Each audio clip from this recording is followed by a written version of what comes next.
We are back with the next session. We are here with Billy from the Very Group. Hi, Billy. Hi May, how are you? Good. How are you? Yes, good. Thank you. I'm good. Good, good. Well, thank you for joining us today. No worries. Thanks for having me.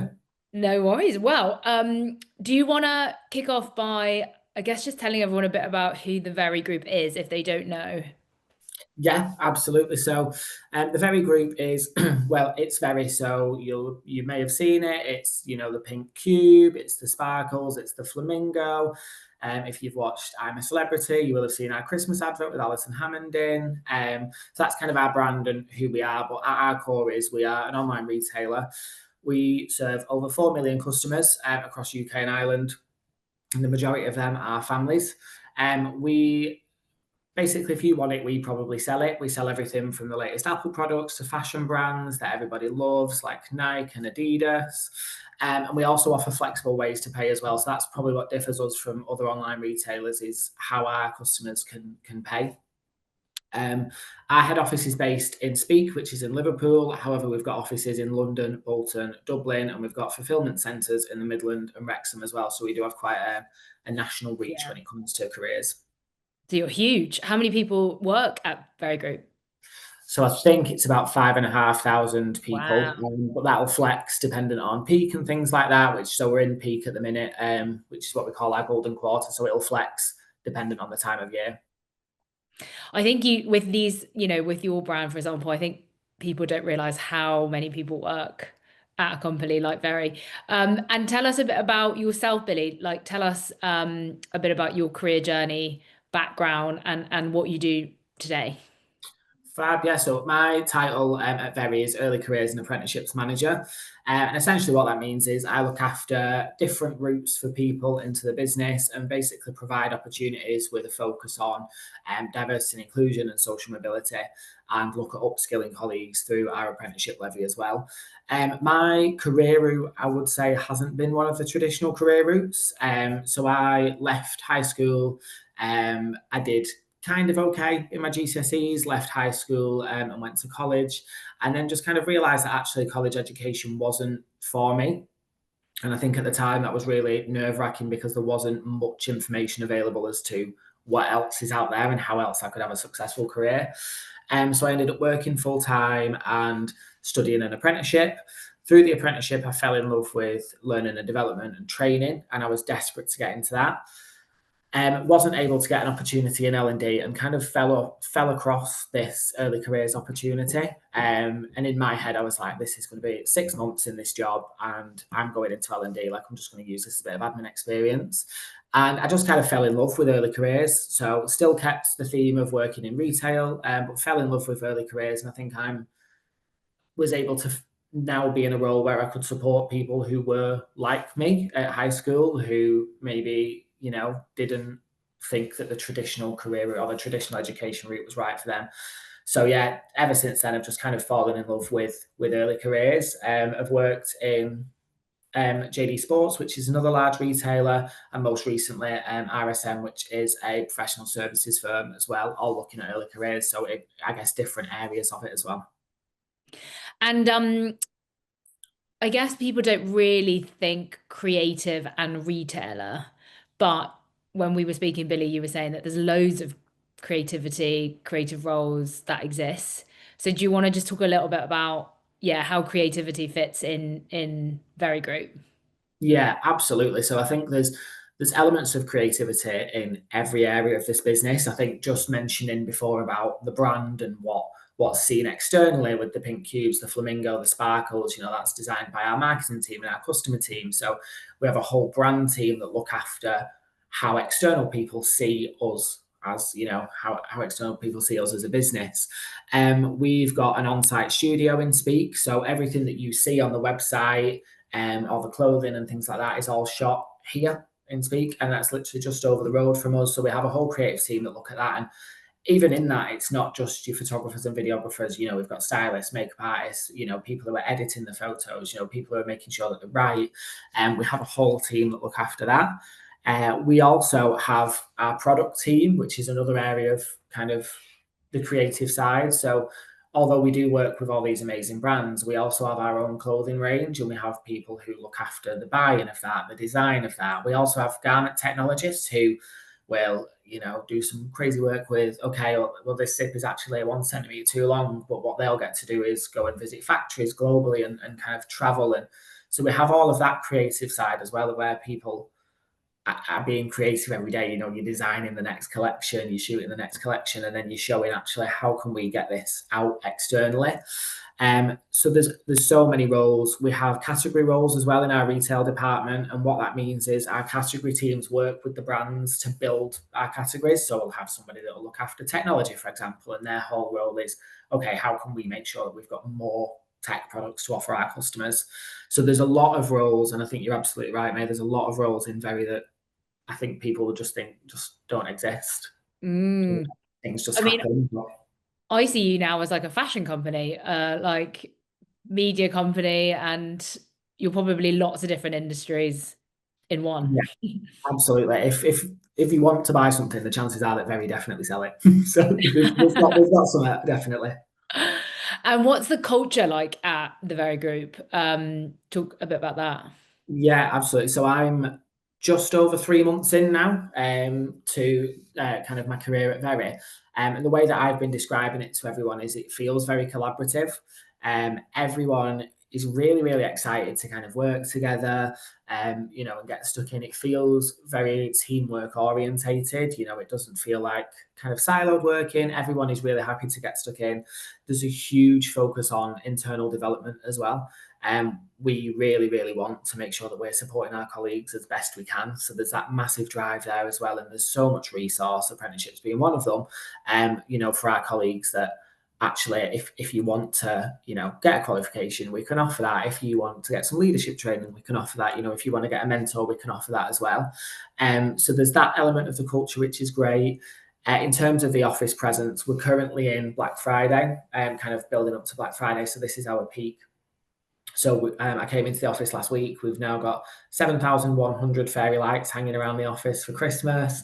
I don't know how tall the Christmas tree is, but I'm going to guess it's about 15 foot in the middle of the office. Oh, it's already up. Yeah, it's already up. It's Oh, it's already already up. yeah, it's already up. So we've gone full Christmas already. And the Christmas tree is covered in pink flamingos as well. So aside from the culture of how we work together, we have a really engaging office where there's always something happening as well, which is really exciting. So it's like the main office that's in Liverpool, and majority of everyone kind of comes to the office. Yeah, pretty much. Yeah, but we also have so we'll have people that will be based in our fulfillment centres, for example, and we have offices in, as I mentioned before, Dublin and Bolton as well in London. Okay, amazing. Well, it's great that you are outside of London as well and have such a big presence in Liverpool. And then apprenticeship. So obviously you were talking about those. I think everyone's now a bit excited about, oh, Very Group. Sorry, that's my phone. So talk a little bit about the apprenticeships, like who would be right for the apprenticeships, and what are the different like areas, and when are they? When can people apply? Yeah, I think the benefit with apprenticeships is that they are appropriate for almost everybody. There's so many different levels that we can offer, and there's so many different skills, that can be a part of it. So you can have, super creative apprenticeship. So, for example, in marketing, you could have like the multi-channel marketer apprenticeship, which is really good for somebody at the beginning of it. But then we also go right up to kind of like accounting apprenticeships, and make help supporting people become on their accounting journey. So it's really applicable for everyone. In terms of where we are in our early careers journeys, we're quite early on in terms of what we're doing in our strategy. So currently our apprenticeships are for internal colleagues, but what we are hoping to do is look at how we can branch that out in the future as well and offer those apprenticeship roles externally. But we have also loads of entry level roles in those creative areas, like category assistants, buying admin assistants, merchandising admin assistants. That just because it's not advertised as apprenticeship doesn't mean that we can't offer it. We can absolutely offer it once you've joined us. Okay, so watch the space when it comes to apprenticeships, but also check out your careers site for any entry level roles. We do have a question actually from the audience. So Grace wants to know, if you were just starting out in your career again, what is some of the advice that wish you'd known before? Um, I think some of the advice that I wish I'd known before, I kind of there's a moment that always sticks with me, and it's when I received my GCSE results. A lot of my friends were very academically clever. So I remember one of them being in the front of the line with me and was handing the results, and my form teacher at the time was like, "Well done, you've done amazing." And then I went up and I just got handed this letter, and nothing was said. And in that moment, I just kind of felt like, "Oh my gosh, what's happening now?" So, and there wasn't really much out there in terms of external, the career, the education route for me was college, university, job, but there wasn't much out there in terms of how it differed. So the advice that I would give that I think I would have really liked at the time is that actually, that's not the be all and end all of what's on there. You're capable of you're capable of anything, and you can take that anywhere. And I think my advice would be to work hard and be curious as well. Like, I've not met somebody yet who knows what they wanted to do at the age of 16 and have kind of carried on through it. Um, they just be curious and explore different careers. Like I said, I never thought I'd end up in early careers, but here I am. So be curious, look for different opportunities, reach out to people. Don't be shy to reach out and ask someone for help. Yeah, no, absolutely. No, I totally agree. And I think particularly with your role in HR and people, it's not really something that young people probably think about. But like you said, you're really enjoying it. You're obviously a people person, and also you could do that across all sorts of different industries and companies. Yeah, Um, absolutely. so yeah, definitely be curious. If anyone else does have any questions, Billy is here, so I'm sure he's happy to answer any more questions. Um, talk to us, Billy, about in terms of like the different, like I know you talked about like the different roles. Um, Apprenticeships are obviously a good way in.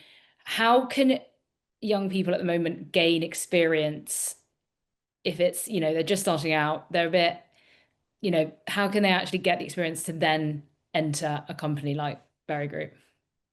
Yeah, I think there's quite a lot of different options. So obviously there's like work experience potentially through your school, but I do know that that is can be quite challenging for some people to find, and logistically difficult as well. So there's a work experience element. I think if anyone is just about to start going to college or kind of exploring that, T levels I think are a phenomenal route for giving you that industry placement as well as that academic route. But also like sometimes asking around your family and friends, is there anyone that actually can I come and do that for a day or something like that? But consider the transferable skills that you have just from your day-to-day life that also will be applicable for work. So I would suggest things like think about when you've worked together potentially on a project in school or something like that. What role did you play in the team? How did that teamwork work? Um, Different kind of avenues like that. And have you ever come up against a challenge that how did you deal with that? What was the process? What were the steps that you went through?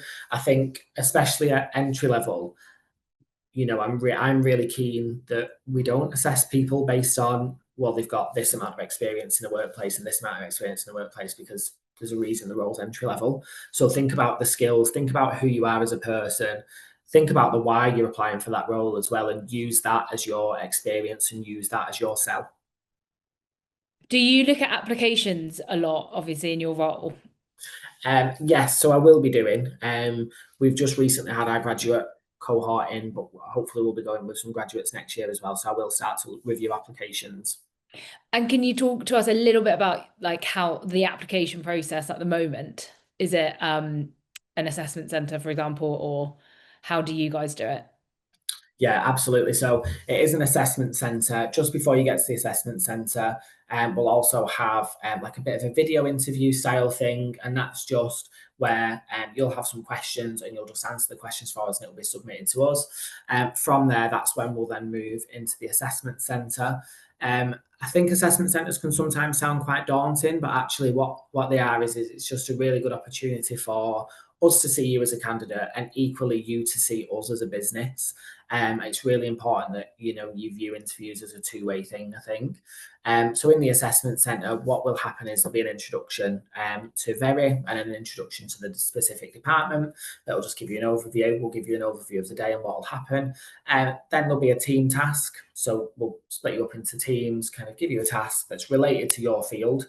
And you'll look at kind of how we work together, problem solving, different things like that.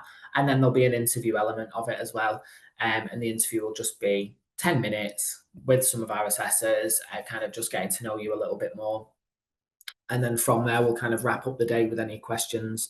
And then, yeah, free to go after that. So hopefully not too daunting.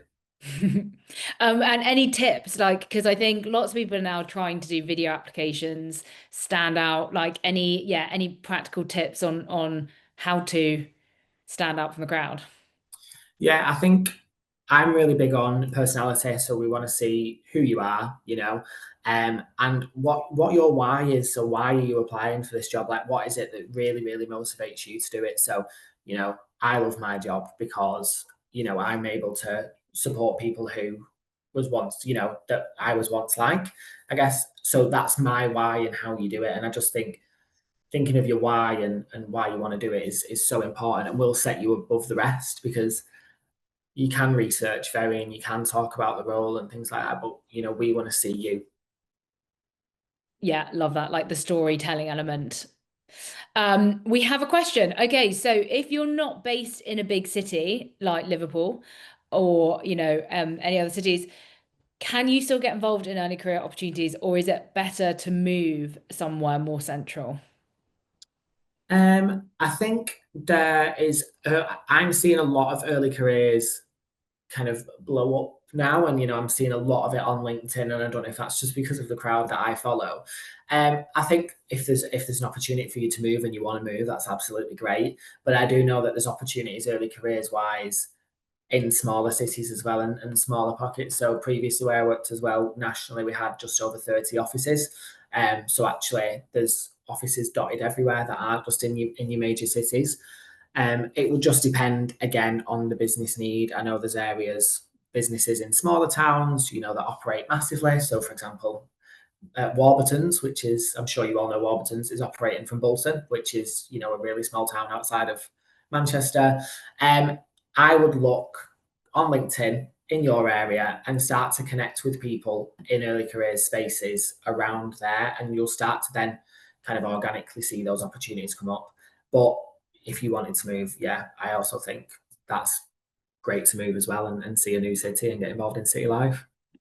Yeah, no, that's really true. I think, like you said, because early career opportunities are mainly linked with larger employers. So you should definitely check out who are some of the bigger employers in your area. And actually, you might be surprised that some companies do have headquarters in kind of regional areas. But then if we've had a couple of, talks recently, and people are saying that this generation, you guys can actually create your own experience by creating your own social media channel or creating your own website. And I'm sure, Billy, you'll agree that that's also the kind of stuff that you're looking at. That makes you stand out if people have been doing things themselves on the side. Yeah, absolutely. And yeah, just getting stuck in. I think social media is such a huge one. Somebody reached out to me on LinkedIn like last week, and it wasn't related to a role at all. They just reached out and was like, "Can I ask your advice on how what's best to input in an early careers application?" So, although they wasn't linked directly to a role, it's something that stood out to me. And yeah, actually being able to show, yeah, you've created that yourself, as you mentioned, May, with that social media platform, you've created that yourself using that to be like, this is my initiative, this is what I've created, I'm really, and that's your why again and your passion. Someone said that they actually just went to their local shop or their local, cafe and was like, "Can I do your marketing or can I do your social media?" And they said yes. So you basically created your own internship. Exactly, exactly, and that's amazing. And it gives you some metrics straight away to follow. You started with 0 followers, and now you're actually at 100 in this space of time. And thinking about those things, that's all the work that that person's done. That's all down to them. Yeah, yeah. And then finally, because we've kind of run out of time, Billy, it's gone so quickly. AI is obviously a hot topic, but I think so many people are using it when it comes to applications, applying for roles and things like that. Um, what is your take on young people using AI in applications? Have you been seeing, is it quite obvious when people are using AI? Um, I don't necessarily think it's a negative thing. I think some people are like, oh no, you should never use AI. I don't think it's a negative thing. I think it's really good if it's used to help form your answer and it's not your whole answer. Um, I'm still really passionate about seeing the person and seeing the story. So I think if you use AI to generate some form of like, you know, a bit of a structure to how you want to answer it, and then you add the human element in, then that's fine. But I wouldn't use it solely for the whole answer. And I do think it's a great tool to give you that boost up, but just adding in that human element, I think is super important. Yes, no, I completely agree. Don't let AI, overtake your own personality. Exactly. Otherwise, we'll all be exactly the same. Well, thank you so much, Billy. That was honestly great. And yeah, time flew very quickly in that session. So I hope you enjoyed it and thank you again. And hopefully we will see you very soon. Thanks, May. Thank you.